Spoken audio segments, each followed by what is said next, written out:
Hey folks, I'm Marcel and I'm back with the Pulse after about a 3-week pause, a break of sorts. And I wanted to update you guys with what I've been up to because it's been for me personally, it's been pretty significant in that I've been preparing for what is going to be my 6th season of competitive tennis. I didn't realize it had been 6 seasons already. The first year was really only a couple of matches, but I was sparring with people and trying to hit with my son a bit. Now, he was still young at that time. Now he's 13. He's playing a lot better, so I'm trying to keep up with him as much as I can. But in that first year, it was mostly hitting with a few adults and played a couple very small tournaments. One was a mixed doubles tournament where you played, man-woman team. And I did win a singles match, lost the double in that match, even though it was my first year, just borrowing on, talent from when I was younger because I really wasn't reacting well at all. Tennis has been a good measuring stick for me and my NMN progress because I've been able to see how certain things come back, whether it's speed, the big one is reaction time, but also resolution, being able to hit the ball to a certain spot at a certain depth, certain timing to sort of set up or build the point, set up that next shot. I really wasn't able to do that with any success for the first several years. Each year did get a little bit better, but I've always had some kind of injury that I've been wrestling with or dealing with. NMN has been a great recovery tool, but healing does take time, especially when you tear something in your wrist or like the hernia that I had, which happened pre-NMN. A lot of the healing happened after NMN. And I tend to overexert myself as a test. I'm curious where all this is going. So I caused a couple injuries by pushing too hard. Really, I should have probably taken it easier, but I wasn't sure. I almost wanted to know, if I do push too hard, how will my body recover? So after a lot of trial and error, this is the first year I took it really easy over the winter. I didn't play any tournaments. I just sort of hit and did some fitness. And over the past 3 weeks, I've been really busy with a lot of fitness. Every 3 days, really overexerting myself, whether it's been weights, running, and I've been recovering and I'm getting stronger. And what's really cool is that accuracy is starting to come that I haven't had since I can remember. It's been decades since I could hit a ball exactly where I want pretty much in many cases.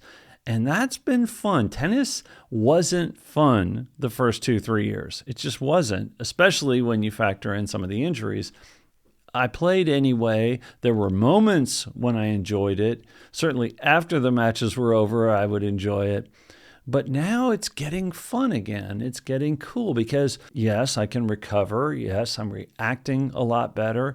And I'm getting that resolution back where I want to put the ball here, put the ball there. And that's fun to me. So at 60 years old, now one of the teams I play for the first time is 60 and over, which I qualify for just barely because in December I turned 60. And that's pretty fun because basically I feel like I did when I was 35. And I'm out there playing with 60-year-olds. And it almost isn't fair in certain aspects.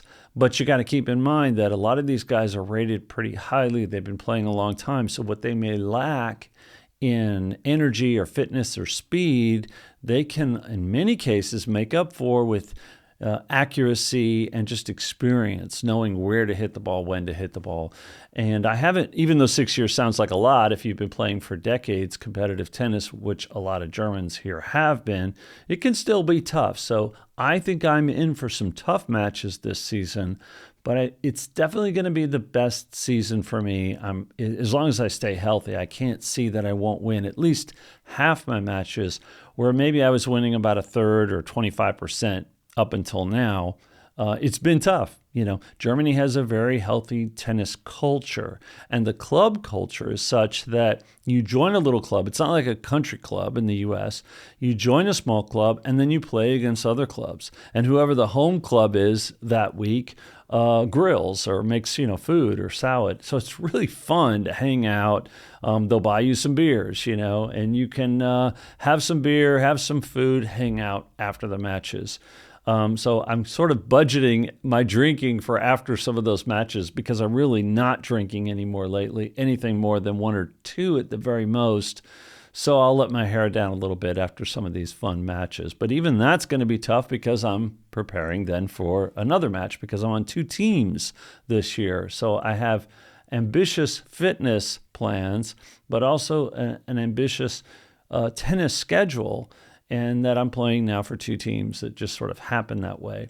And I also have the music project that I'm still working on and still making progress with that I'll be updating you guys on over the next few months. So there's just a lot going on. Then my kids play. My 9-year-old, who will be 10, plays for a 12 and under and 10 and under team, and my son's playing for a 15 and under team at 13. So the kids are busy too. I'm going to be running around carrying them to their matches and then going to my own matches. Fortunately, some of them are right here locally, so I can pretty much ride my bike over to the club. And also training and getting them ready has taken up a lot of my time as well. So a lot of tennis and a lot to talk about. I'm going to share with you guys my rating, which is 17.1. It's called an LK rating or Leistungsklasse. I was up to 15.9 when I was playing a lot more, but that was too much. I was playing too many matches. You start at 25 and you go up and you can get to 1, or 2 if you're a great player. I would be happy to get to LK 10, to be honest with you. I don't know if that would be this year, next year. Now that I can play with 60 and over and coming in at 59, that gives me some advantage. Plus, I feel really good and my tennis is coming around. So like I said, I think I'll win. I'll be surprised if I don't win at least half my matches. That's both singles and doubles. You play a singles and a doubles match. Sometimes I'll sit out the doubles now because there's enough guys signed up for the teams that there'll be other guys that want to play doubles too. So I don't need to play every single time being on 2 teams. So that's what I've been up to. This is the first year I've felt really as close to possible as 100%, and I am pushing it. So I would say where this might relate for people out there is that all of this is some kind of self-experimentation. Like, I don't know how much NMN is doing per se. I know that I turned a big corner, having played competitive tennis a couple of years prior to taking NMN nonstop and then taking it after and continuing to improve. I noticed that turn very distinctly because of tennis. Also, it's very interesting how I'm turning back the clock in how I feel and how I'm performing out there on the court. Every year has gotten better. Yes, I'm taking NMN for 3 years. Yes, I felt great after I started taking it. But every year I've gotten stronger. Every year I've gotten better. So things are getting better. Does that mean I'm getting younger? Well, in my mind, it kind of does. Because youth is how well you perform or how you feel. And since I'm doing great at both of those metrics, I have to say that in a sense, yes, I'm turning back the clock. How far I'll be able to turn that back, it'll be interesting to watch. And I think the results of the matches and how I'm doing in the matches is going to help you guys. So I'm going to make some video clips, probably not of the competitive matches, although I may ask permission at some point to try to at least give you guys a short clip of that, or just have my son shoot something on his phone at one of the matches and share that with you. But I don't want to be, showing people that don't want to be in a video necessarily, especially if I'm beating them, right? But I will also show some practice matches and share some of that with you as well. But certainly I'll share that rating. I'll share the results. Now I'm putting more pressure on myself to win.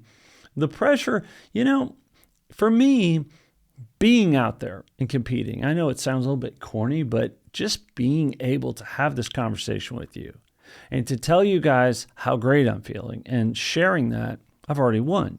So I step on the court not really feeling the pressure in the sense that I got to win, I got to compete, because really just being out there is such a win for me already that, it's sort of the secondary win. However, the pressure comes from your teammates.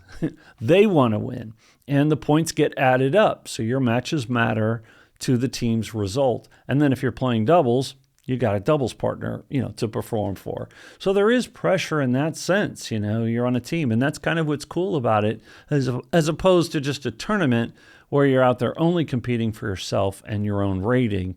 And these teams have some really good players. At my age group, the guys that play on these teams, they're rated higher than me. This is the first year I won't have to play first or second.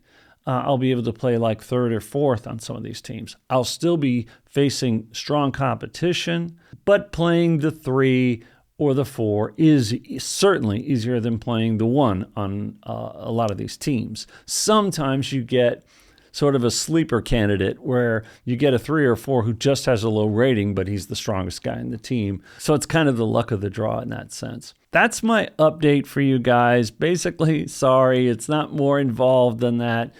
By the way, I know some of you, if you've stuck with the video this long, are waiting to hear the Brad and Dr. Shi, Dr. Brad Stanfield and Dr. Shi have both agreed to appear together in an interview.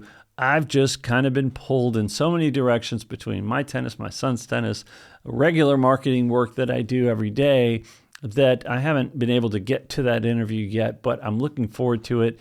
They've both agreed to the conversation. So we're going to talk about NMN and how it fits in a medical environment, in the modern medical environment. But from a perspective of a guy who worked in the academic side, very much in traditional medicine, in that he trained 12 doctors to become doctors while he was in academia.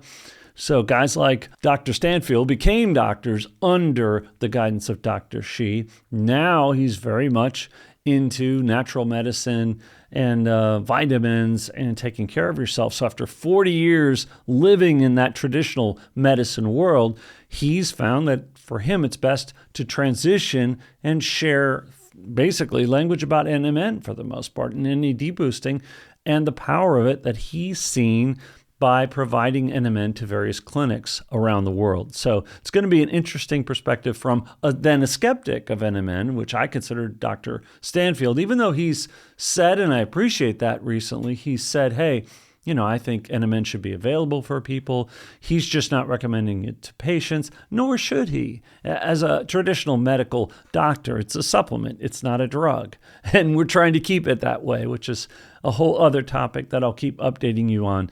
Right now, it's been status quo. We've not heard anything out of FDA as far as the ban goes. So we're keeping our fingers crossed and keeping NMN available as long as we can for folks.